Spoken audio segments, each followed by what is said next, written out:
I want to do a little something about competition in corn. You can already see which one's better. Where was it in the field though? Here's a perfect example. The very end plant. Look at those two gargantuan ears that it put on. And I wouldn't be surprised if it wanted to put a third one on. Here's one that tried for a third. Fertility was good enough. Zero competition out here. Weed control was good here. Literally right next to the road. All the sunlight that it needed. Rock and roll. We come into the field a little bit farther. We can see the remnants of uneven stand. There are no double ears. It's a good ear. Nobody's going to complain about that. But there's certainly no doubles. They tried, but it wasn't enough to actually produce anything. That is a good competition though, because everybody was able to compete with each other and they are more or less at equilibrium. So that's really what you want. When you come down here, you can see where the population is off a little bit, and stalks are all pretty similar, evenly spaced right here. That's good emergence. That's gonna give you a good year-long outcome.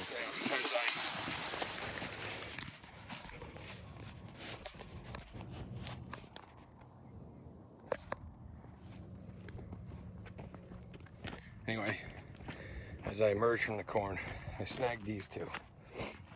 I'm going to dehusk them, count kernels, and see where we're at. Now I like to take them off one leaf at a time. You don't have to do it that way. But what I do is I take them off so that I can get down to the silks, hang them upside down, and see, make sure that all the silks that were there, which they all turn brown, but make sure that we've pollinated everybody.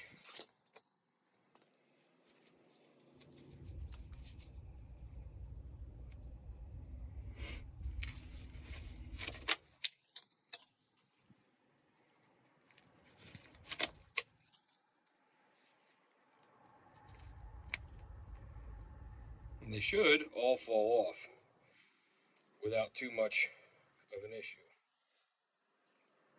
which means that they've detached and everyone is pollinated. All but the tip.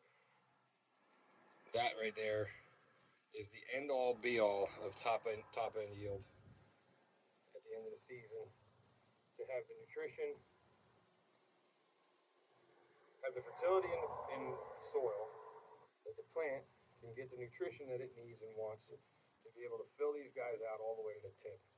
Every row length,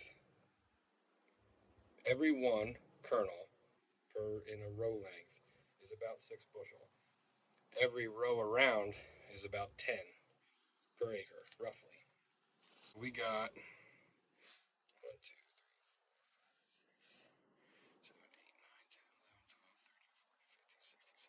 18 around.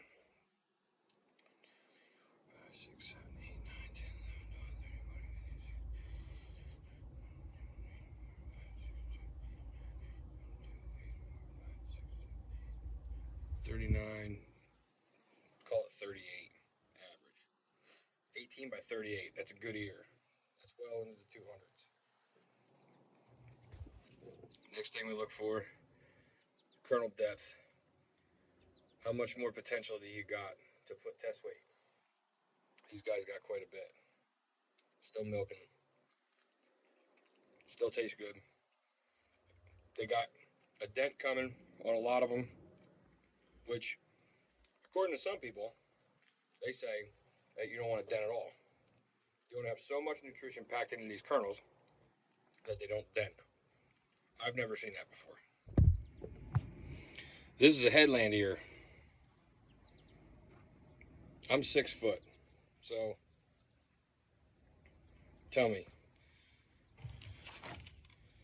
Headland, not headland. What's the two biggest differences? This one's smaller for one, and the tip's not filled out. Tip's filled out, bigger, still 18 around. It's 44 long.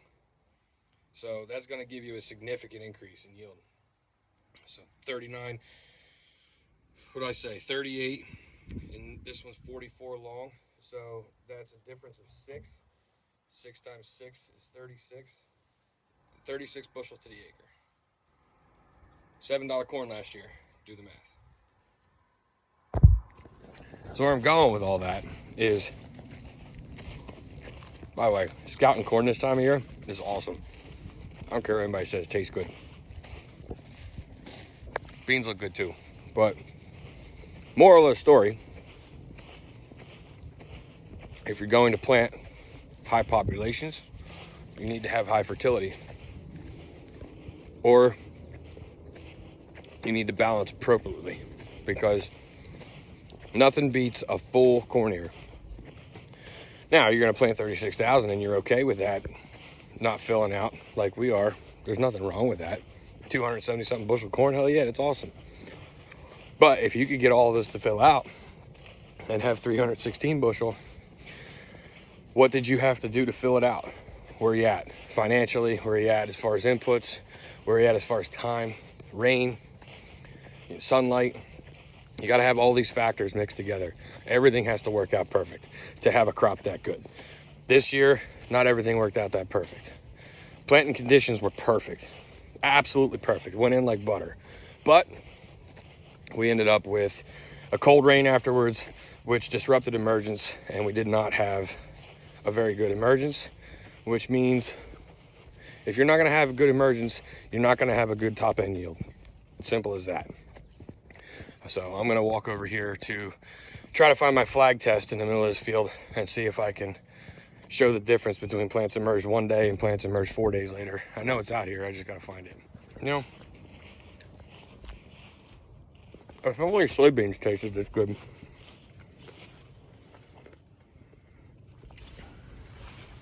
Let me find one.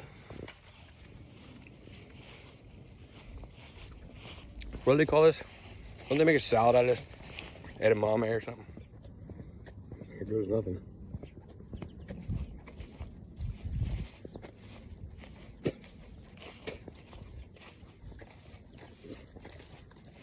It's bitter.